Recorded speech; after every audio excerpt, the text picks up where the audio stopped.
A continuación les presentamos Hablemos de Reumatología con Fundación FER, un programa de la Fundación Puertorriqueña de Enfermedades Reumáticas. Muy buenos días y bienvenidos al programa de hoy. Hablemos de Reumatología con Fundación FER. Esperamos que estés desayunando ya tempranito en la mañana y para el programa de hoy tenemos un tema súper interesante, laboratorios más comunes usados en reumatología. Le habla la directora ejecutiva de la Fundación Puertorriqueña de Enfermedades Reumáticas, Grisel Lugo. Repasando la misión de FER, como siempre hacemos, es aportar al bienestar general del paciente con condiciones reumáticas para que alcancen una vida más saludable, activa y productiva. ¿Y sabías que puedes hacer ejercicios hasta en tu propia cama? Antes de levantarte, te puedes estirar, puedes mover esos brazos, esas piernas, ya que estás ahí recostado, acabando de abrir tus ojos, pues te vas a levantar con mucha más energía y, por supuesto, hay que desayunar. Esa es la gasolina para el resto del día. Nuestra energía es importante renovarla cuando nos levantamos porque desde el día anterior que no has comido, tienes que darle a ese cuerpo un buen desayuno para que puedas tener un día maravilloso. Para el día de hoy tenemos como invitado una vez más al doctor Oscar Soto Raíces. Buenos días, doctor. Buenos días, Grisel. Les quiero hablar un poquito sobre el doctor Oscar Soto Raíces, que estuvo en nuestro primer programa. El doctor es nuestro presidente actual de la Fundación, pero para hablarles un poquito de su trayectoria, el doctor obtuvo su grado en medicina en la Universidad Central del Caribe en Puerto Rico. Luego se especializó en medicina interna en la Universidad de South Florida en Tampa. Su subespecialidad en reumatología es de Emory University School of Medicine en Atlanta, Georgia. Ha trabajado en práctica privada en el estado de Florida y luego como facultativo de Emory University School of Medicine en Atlanta, Georgia, donde obtuvo su grado de catedrático auxiliar en el año 2000. En el 2003 regresa a Puerto Rico, donde comienza su práctica privada en San Juan y obtiene grado de catedrático auxiliar de la Escuela de Medicina de Ponce, donde trabaja a tiempo parcial hasta el 2004. Más adelante obtiene grado de profesor adjunto de la Escuela de Medicina del Recinto de Ciencias Médicas en la Universidad de Puerto Rico. Tiene a su haber múltiples escritos para publicaciones dirigidas al público, así como publicaciones para médicos, y ha contribuido como autor para libros de texto en medicina interna y reumatología. Es consultor y presentador para varias compañías farmacéuticas y ha sido presentador en múltiples congresos y actividades médicas. Pasado presidente de la Asociación de Reumatólogos de Puerto Rico y, muy importante, miembro fundador y primer presidente de la Fundación Puertorriqueña de Enfermedades Reumáticas, Fundación FER, y actual presidente de la Junta de Directores. Director médico actualmente de Mindful Rheumatics y del Centro de Investigación Clínica de Mindful Medical Research. Con este impresionante currículo, le damos la bienvenida al doctor Oscar Soto Raíces para que nos hable de este interesante tema que tenemos para el día de hoy. Usted sabe que estos laboratorios médicos que pues comúnmente cuando usted visita a un médico le dicen vamos a hacer unas pruebas, ¿verdad? Pero para poder diagnosticar una condición reumática hay unas pruebas específicas, unas pruebas que no se le hacen a los pacientes de otras condiciones.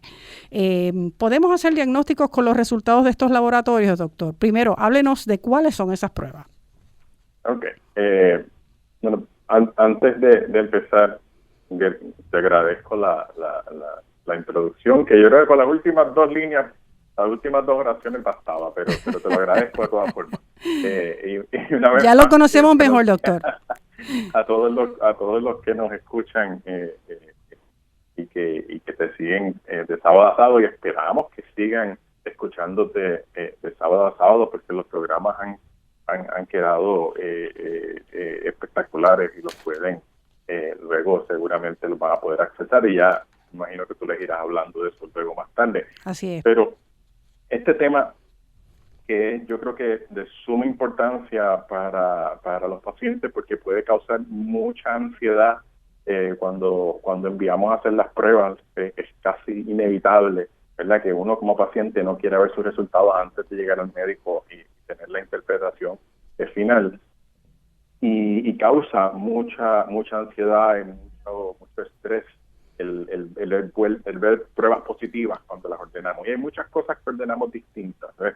Lo primero es que hay que recordar que ninguna prueba, especialmente en reumatología, ninguna de las pruebas que ordenamos nos dan un diagnóstico, ¿ves? La prueba de por sí sola, el resultado de laboratorio, no es suficiente para hacer ningún diagnóstico, ni de lupus, ni ningún tipo de artritis, ni ninguna otra de las condiciones de tejido conectivo que vemos como lupus, escleroderma, vasculitis, etcétera.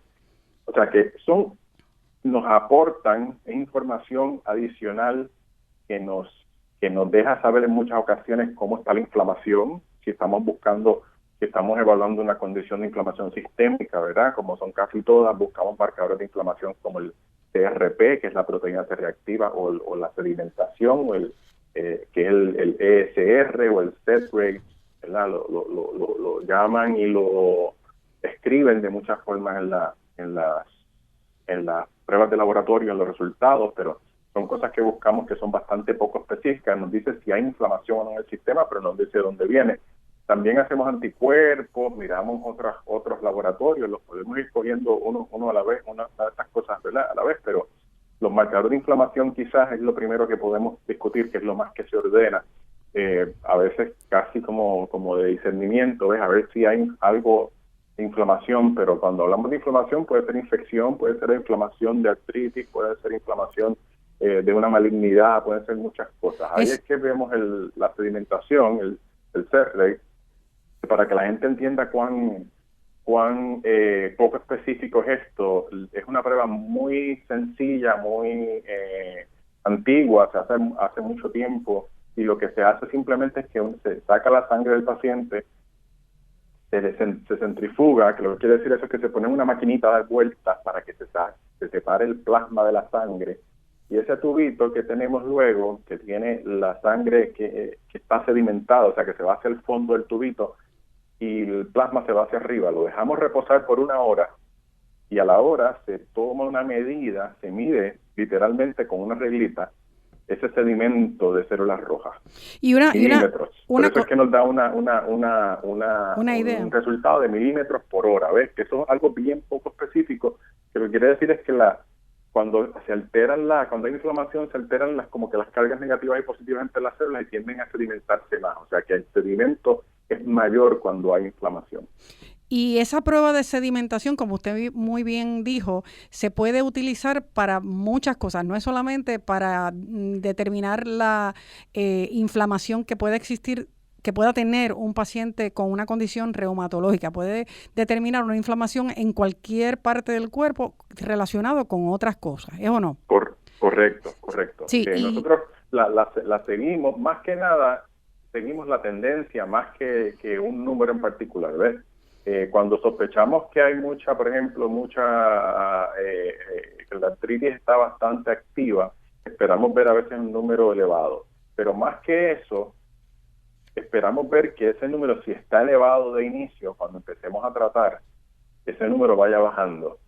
Igual que cuando vemos que a una persona le va bien, que está tratada y le va muy bien, de momento empieza a tener más dolor, más inflamación en las articulaciones, más hinchazón, y las cosas uno ve que acá clínicamente van empeorando, uno esperaría que esos números vayan subiendo, ¿ves? Y uno va siguiendo esa tendencia de esos números. Pero un número en particular, solito, no nos dice tanto a veces porque puede estar afectado por muchas cosas. Si hay un catarro a la misma vez. Si hasta un dolor de garganta, ¿verdad? Exacto. Y, por ejemplo, esa prueba se hace frecuentemente en un paciente ya diagnosticado. Me explico. Esa prueba, cuando el paciente originalmente va a donde el reumatólogo hace un diagnóstico y se le sigue haciendo esa prueba para observar, ¿verdad?, cómo está esa inflamación en el cuerpo.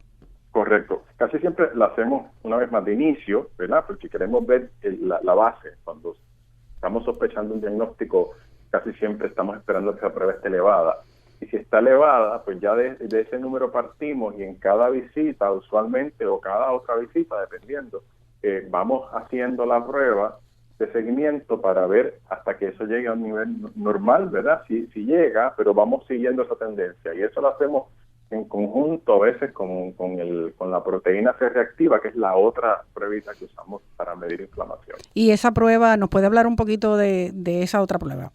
Sí, esa prueba que también mide lo mismo, ¿verdad? Estamos midiendo lo mismo, pero lo estamos haciendo de otra forma, de una forma un poquito más específica, ¿ves? Porque la prueba, los resultados, la gente la puede ver como dice CRP o C-reactive protein, es una proteína C-reactiva, es una proteína que produce el hígado en respuesta a inflamación, ¿ves? El hígado nos sirve de filtro para muchas cosas, ¿verdad? Ahí metabolizamos medicamentos, pero se metabolizan muchas otras cosas y pasan muchas cosas por el hígado, así que lo podemos ver realmente como un filtro. Y responde a la misma vez a muchos de estos procesos. Así que cuando hay inflamación en el sistema, ¿verdad? Que se detecte, que el hígado lo detecta porque pasan muchos de los componentes inflamatorios en la sangre a través del hígado, el hígado entonces produce esta proteína, que se llama proteína C reactiva, y se llama así porque es reactiva a un estado de inflamación. O sea que mientras más inflamación, más proteína produce el hígado. Esto se puede medir directamente y por eso entonces nos dan un número específico que nos dice cuánta proteína está producida y eso también nos dice cuánta inflamación sistémica. Una vez más, no es específica para ningún tipo de inflamación, puede ser afectado por infección, de hecho sube muchísimo cuando hay infección, pero también cuando hay una malignidad, cuando hay cáncer o cuando hay inflamación autoinmune como la que vemos nosotros en artritis, en lupus, en el resto de las condiciones. En otras palabras, que todas estas pruebas en conjunto, y unas cuantas más que el doctor va a seguir mencionando, son lo que podemos llamar el conjunto de números que le va a dar la idea más clara a estos profesionales, a estos médicos, para que sepan de dónde es o cómo es que esta inflamación está afectando, qué órganos o qué parte del cuerpo, ¿verdad? Y hay veces que miramos esos resultados porque, por supuesto, no me digan que ustedes no han visto los resultados antes de llevárselos al médico, porque todo el mundo abre el resultado y rápidamente empieza a ver high y low y fuera de range y enseguida ya empieza la preocupación, ¿verdad, doctor? Claro, claro. Así que cuando vemos todos esos números que parecen, por lo menos para mí, parecen fórmulas de álgebra, a veces pues nos asustamos porque vemos que hay cosas que están altas y hay cosas que están bajas y rápidamente nos empezamos a preocupar, no dormimos la noche antes y todas esas cosas que le decimos al doctor, ya me estoy muriendo.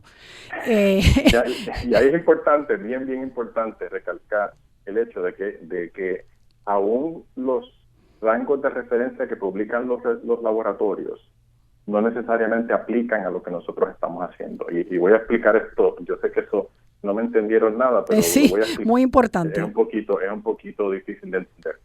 Les voy a decir primero lo de la sedimentación, el C-rate. El C-rate en muchos laboratorios, y no es que el laboratorio esté mal, es que se publica, es que se imprime, la máquina que lo hace la impresión, imprime lo que es común, lo más común, aunque a veces se reporta de muchas formas y también confunde.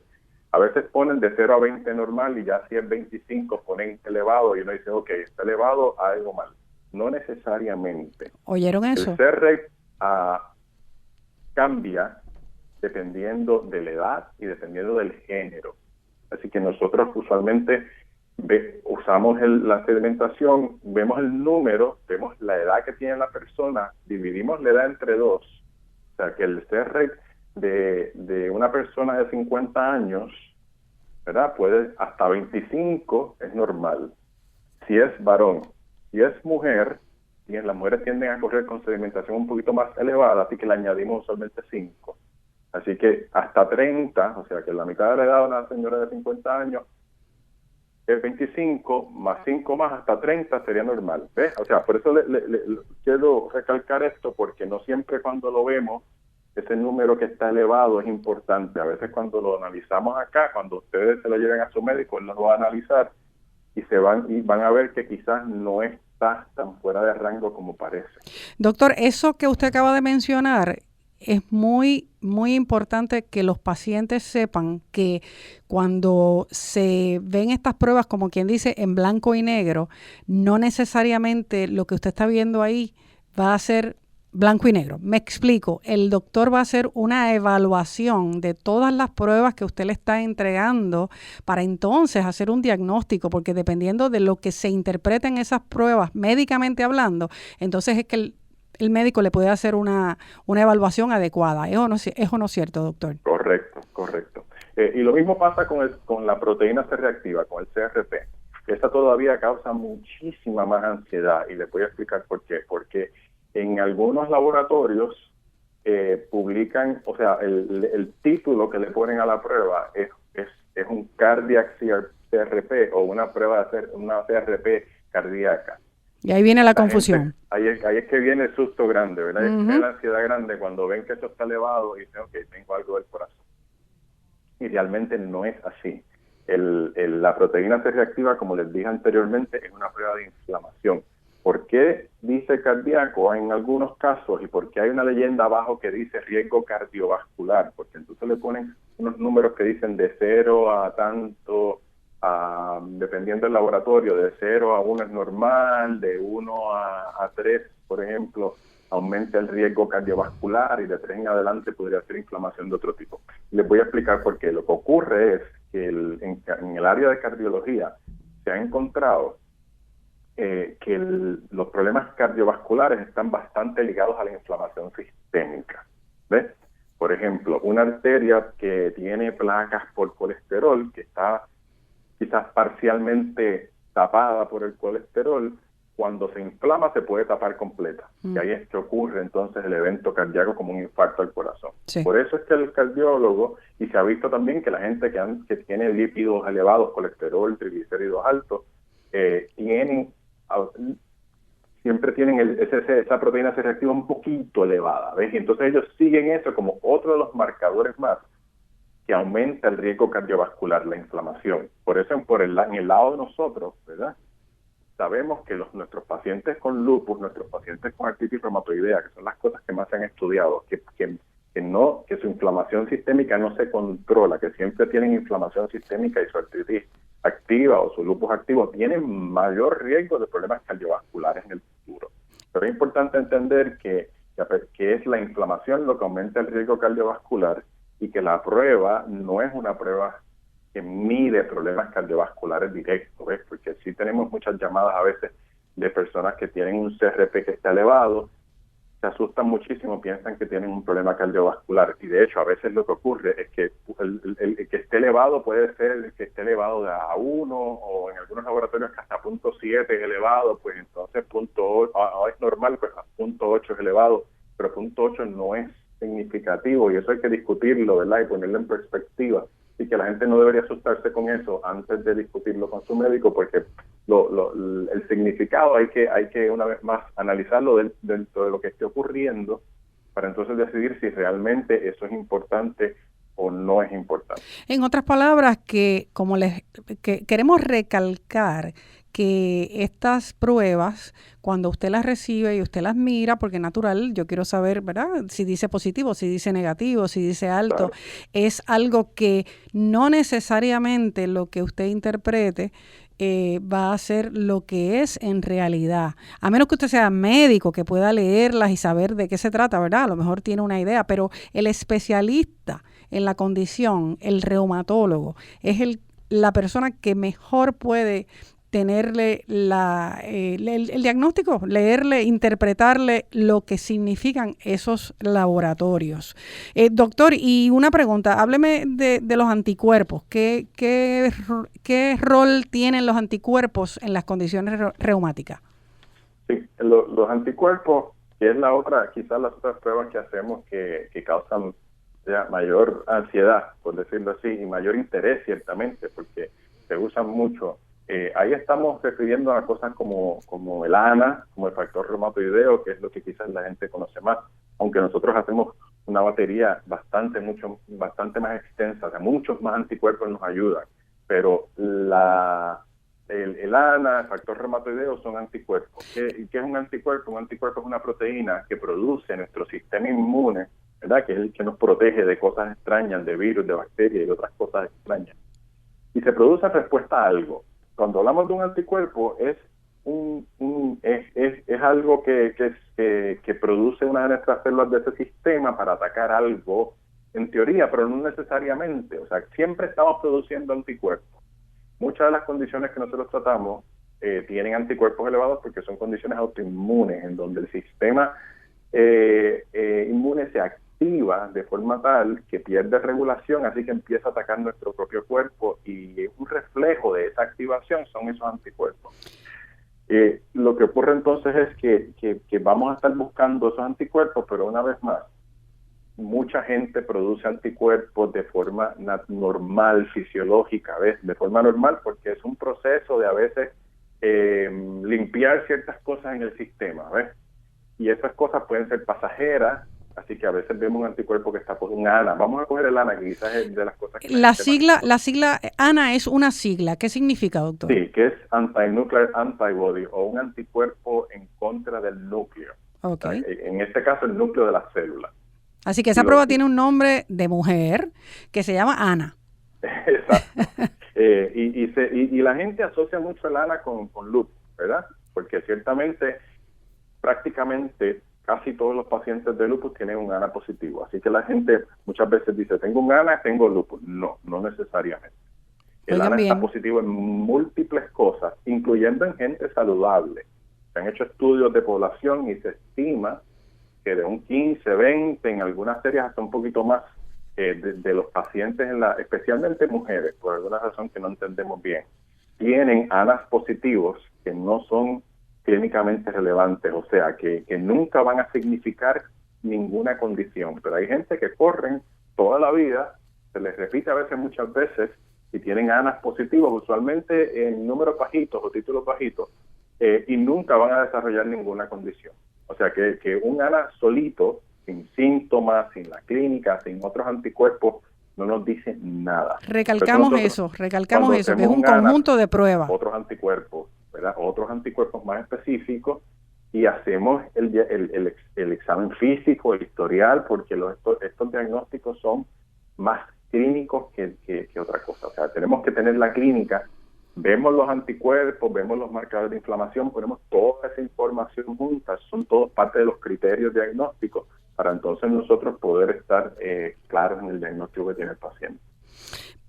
Por último, nos queda, no sé si nos ha explicado la del factor reumatoideo en conjunto con la de la otra que yo creo que vale la pena explicar un poquito, porque es más o menos la misma historia. Okay. Es otro anticuerpo que tampoco significa que tengo artritis reumatoidea. También lo vemos a veces en gente que no tiene nada, pero lo vemos en gente en personas que tienen otras condiciones, vasculitis, se ven pacientes de lupus, se ven pacientes a veces que tienen problemas pulmonares, o sea, hay muchas de las situaciones. El anticuerpo de por sí no nos va a dar nunca el diagnóstico. Se estima más o menos que un 80% de los pacientes con artritis reumatoidea tienen el factor reumatoideo positivo. O sea, que hay pacientes que tienen la condición y el anticuerpo está negativo. Y eso es importante entenderlo para que vean sepan que el anticuerpo de por sí solito no es suficiente. ¿Qué hacemos hoy en día? Tenemos otros anticuerpos. Por ejemplo, hay otro anticuerpo que es el anti-CCP, que es un anticuerpo en contra de una proteína citrulinada que es más específico que el factor reumatoideo, y siempre que el factor reumatoideo está positivo, hacemos el otro a la vez. Si los dos están positivos, entonces sí el valor predictivo, o sea, la probabilidad de que uno desarrolle artritis reumatoidea es bien alta, 90 y tanto %.